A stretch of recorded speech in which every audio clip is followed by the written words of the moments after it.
এটার নাম কি জোরে বলেন সকলে? যুগে যুগে এই কোরআনের আওয়াজকে নিস্তব্ধ করার জন্য, এই কোরআনের আওয়াজকে বন্ধ করার জন্য যারাই ষড়যন্ত্র করছে, আল্লাহ তাআলা তাদেরকে দুনিয়ার মধ্যে লাঞ্ছিত করছে এবং মৃত্যুর পরে হাসরের ময়দানেও আল্লাহ তাআলা তাদেরকে লাঞ্ছিত, অপমানিত, অপদস্থ করবে। ঠিক কিনা বলবেন?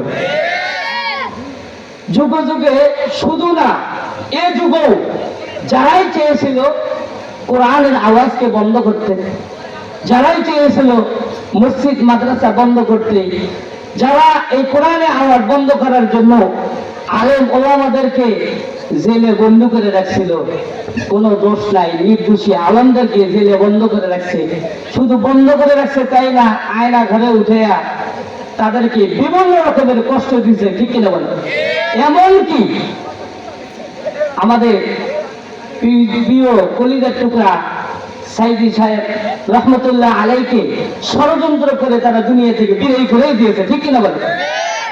আমাদের আর এক ভাই হযরত মাওলানা মিজানুর রহমান আজহারি দামাত বারাকাতুহুল আলিয়াকে বাংলাদেশ থেকে তাড়িয়ে দিয়েছে। তারপরে বড় বড় আলেম হযরত মাওলানা মামুনুল হক দামাত বারাকাতুহুল আলিয়া, তাদেরকে তো নিয়ে যে অনেক ষড়যন্ত্র করছে, এই তারপরেও কোরআনের আওয়াজকে বন্ধ করতে পারছে বলেন তো? পারে নাই। বরং যত তাদের উপর জুলুম করছে, যত ষড়যন্ত্র করছে, তত মানুষ আরো ইসলামের দিকে ধাপিত হইতেছে। ঠিক কিনা বলেন? যার প্রমাণ এখন দেখলে বোঝা যায়।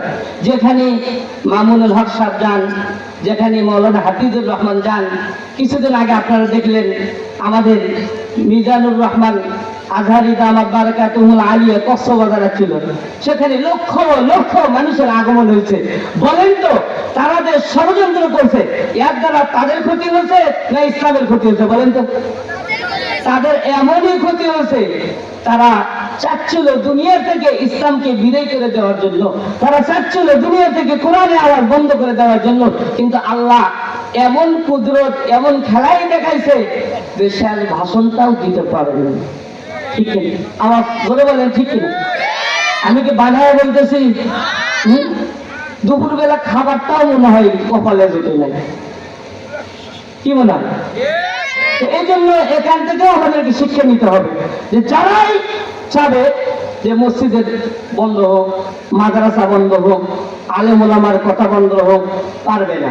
পারছে বলেন? ইতিপূর্বেও পারে নাই, এখনো পারবে না, কিয়ামত পর্যন্ত পারবে না। তো যাই হোক, আমি আপনাদের সামনে যে আয়াতে কারিমা তিলাওয়াত করেছি, আল্লাহ রাব্বুল আলামিন এই আয়াতে কারিমার মধ্যে সরাসরি বলছেন, যারা কোরআন থেকে মুখ খুলে নেবে, কোরআনের সাথে সুসম্পর্ক রাখবে না, আল্লাহ তাআলা তাদেরকে এই আয়াতের মধ্যে বলছেন দুই ধরনের শাস্তি দেবেন। কয় ধরনের? জোরে বলেন। দুই ধরনের। এক নম্বরে আল্লাহ বলছেন মাইশাতাল দঙ্কা, যারা কোরআনের সাথে সুসম্পর্ক রাখবে না, তারা যতই কামাই রোজগার করুক, আল্লাহ তাআলা তাদের জীবন থেকে বরকত উঠে নেবে। এক নম্বর কি বলেন? বরকত উঠে নেবে। শুধু তাই নয়, দুই নম্বর ওয়ানাহশুরুহু ইয়াওমাল কিয়ামাতি আমা, দুই নম্বর যেই ব্যক্তি, যেই বা যাহারা কোরআনের সাথে শত্রুতা করবে, কোরআনের সাথে সুসম্পর্ক রাখবে না, হাসরের ময়দানে আল্লাহ তাআলা তাকে অন্ধ বানায়া উঠাইবেন। কি বানায়? করে বলেন। তখন ওই লোকটা ডাক দিয়ে কি বলবে? সেই কথাও আল্লাহ তাআলা কোরআনে কারীমের ভাষায় বলছেন।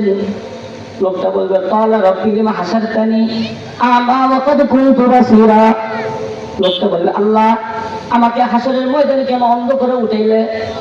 অথচ আমার তো চোখ ছিল, আমি দেখতে পারতাম, আমাকে কেন অন্ধ করে উঠাইলে? আল্লাহ তাআলা বলবেন, দুনিয়ার জগতে যেমনি ভাবে তুমি আমার কোরআনের আয়াতকে ভুলে গিয়েছিলে, আমার কোরআনের সাথে সুসম্পর্ক রাখো নাই, দুনিয়াতে যেমনি ভাবে ভুলে গিয়েছিলে, আজকে হাসরের ময়দানেও ওয়াকাযালিকাল ইয়াউমা তুনসা, আজকে হাসরের ময়দানেও তেমনি ভাবে আমি আল্লাহ তাআলাও তোমাকে ভুলে গেলাম। নাউযুবিল্লাহ।